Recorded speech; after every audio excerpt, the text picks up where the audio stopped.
आज हम बात करने वाले हैं ऑस्कर वाइल्ड की एक बहुत ही खूबसूरत, दिल को छू जाने वाली कहानी के बारे में, द हैप्पी प्रिंस। ये कहानी है एक शानदार मूर्ति और एक नन्ही सी चिड़िया की। और जानते हैं, ये हमें सिखाती है कि असल में सच्ची सुंदरता और सच्ची खुशी होती क्या है। तो चलिए साथ मिलकर इस कहानी की परतों को खोलते हैं और इसके गहरे मतलब को समझते हैं। तो कहानी शुरू होती है एक बड़े ही अजीब सवाल से। सोचिए, शहर के सबसे ऊंचे खंबे पर एक शानदार मूर्ति खड़ी है, सोने और कीमती पत्थरों से जड़ी हुई।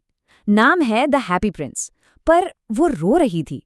अब सवाल ये है, क्यों? एक मूर्ति जिसका नाम ही हैप्पी प्रिंस है, मतलब खुश रहने वाला राजकुमार, वो भला दुखी क्यों थी? ये थोड़ा अजीब है ना? इसका जवाब छिपा है उसकी दो अलग अलग जिंदगियों में। देखिए, जब राजकुमार जिंदा था तो वो एक ऐसे महल में रहता था जहां दुख का नामो निशान नहीं था। मतलब उसे पता ही नहीं था कि दुख या तकलीफ होती क्या है। वो तो बस हमेशा खुश रहता था, दुनिया की हकीकत से एकदम बेखबर। लेकिन जब वो मर गया और उसकी मूर्ति शहर के इतने ऊपर लगाई गई, तब उसने पहली बार अपने लोगों की गरीबी देखी, उनकी तकलीफें देखी, और बस यही सब देखकर उसका दिल टूट गया। और ठीक इसी मोड़ पर कहानी में एंट्री होती है हमारे दूसरे मेन कैरेक्टर की। कौन? एक छोटा सा अबाबील पक्षी। वो बेचारा बस मिस्र जाने की जल्दी में था, अपने दोस्तों के पास। लेकिन उसे क्या पता था कि उसकी सारी प्लानिंग पूरी की पूरी बदलने वाली है। शुरू में तो अबाबील सिर्फ अपने बारे में सोच रहा था।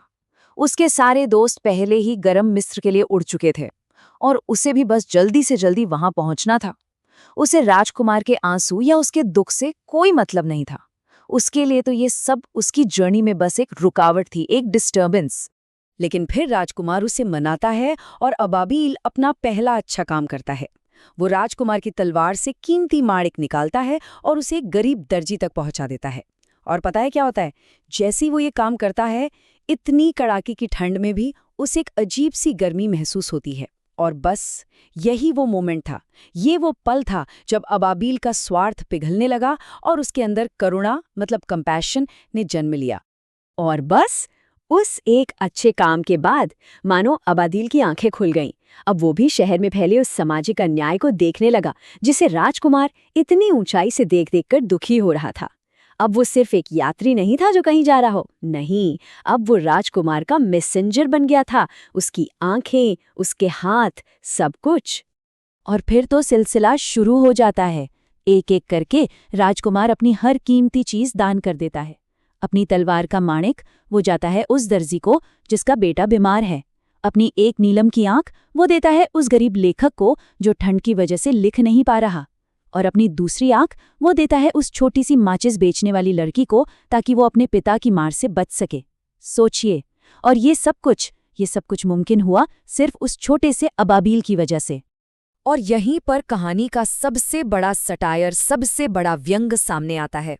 देखिए, एक तरफ राजकुमार अपनी हर कीमती चीज देकर बाहर से भले ही साधारण हो रहा था, पर अंदर से वो और भी ज्यादा खूबसूरत बन रहा था। लेकिन दूसरी तरफ शहर के मेयर और बड़े बड़े अधिकारी थे। उन्हें तो बस बाहरी चमक दमक से मतलब था। उनके लिए तो अब ये मूर्ति भद्दी हो गई थी, बेकार हो गई थी। वो उसकी असली कीमत, उसकी करुणा को देख ही नहीं पाए, समझ ही नहीं पाए। अब कहानी पहुंचती है अपने सबसे इमोशनल पॉइंट पर, अपने क्लाइमैक्स पर। अब वक्त आ गया है राजकुमार और अबाबील दोनों के आखिरी और सबसे बड़े बलिदान का। तो देखिए एक एक करके क्या हुआ। माणिक चला गया, फिर नीलम की दोनों आंखें भी चली गईं। राजकुमार अब अंधा हो चुका था। उसके शरीर पर जो सोने की परत थी वो भी पत्ती पत्ती करके गरीबों में बांट दी गई। मतलब अब वो सिर्फ एक सुस्त ग्रे कलर की मूर्ति रह गया था।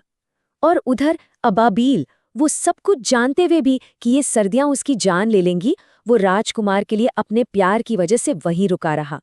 ये उनके निस्वार्थ प्रेम और बलिदान की इंतहा थी। और आखिरकार वो दिन आ ही गया। कड़ाके की ठंड, अबाबील उसे और बर्दाश्त नहीं कर पाया और वो राजकुमार के पैरों पर ही गिरकर मर गया। और जानते हैं, ठीक उसी पल मूर्ति के अंदर से एक जोर से टूटने की आवाज आई, क्रैक। वो राजकुमार का शीशे का दिल था, जो अपने अकेले सबसे प्यारे दोस्त को खोने के गम में दो टुकड़ों में टूट गया था। लेकिन रुकिए, कहानी यहाँ खत्म नहीं होती, क्योंकि अब राजकुमार और अबाबिल के कर्मों का फैसला होगा। और ये फैसला कोई इंसान नहीं बल्कि एक ऊंची शक्ति करेगी।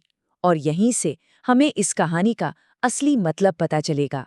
जब भगवान अपने एक फरिश्ते से कहते हैं कि जाओ और उस शहर की 2 सबसे कीमती, सबसे बेशकीमती चीजें लेकर आओ, तो सोचिए वो फरिश्ता क्या लाता है? सोना, जवाहरात? नहीं, वो लाता है राजकुमार का वो टूटा हुआ शीशे का दिल और वो मरा हुआ छोटा सा अबाबील। ये हमें कितनी खूबसूरती से बताता है कि असली कीमत, असली वैल्यू बाहरी चमक में नहीं बल्कि करुणा में है, बलिदान में है। और आखिर में ये कहानी हम सबके लिए एक बहुत बड़ा सवाल छोड़ जाती है। हम अपनी जिंदगी में किस चीज को ज्यादा अहमियत देते हैं? बाहरी दिखावे को या फिर अंदर की अच्छाई को? उन कामों को जो बिना किसी स्वार्थ के सिर्फ करुणा के भाव से किए जाते हैं। ये एक ऐसा सवाल है जिस पर हम सबको सोचना चाहिए।